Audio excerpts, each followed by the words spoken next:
Philippines. I don't know.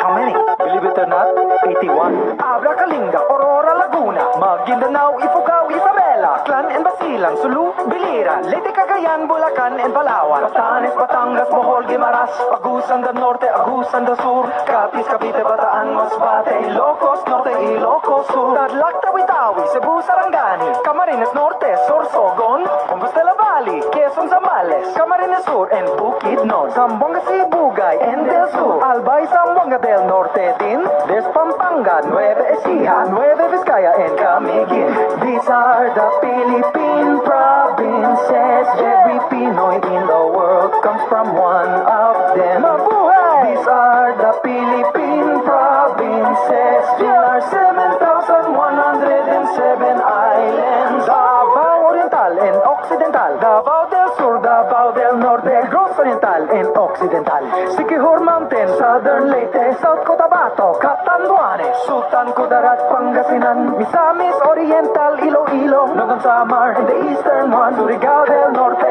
and del Sur, Misamis Occidental, Samar, Lanao del Norte and del Sur, Oriental Mindoro and Rizal, Benguet Antique and Marinduque, Dinagat Islands, then Romblon, Quirino Apayao and Cotabato, Occidental Mindoro, La Union. These are the Philippine provinces. Every Pinoy in the world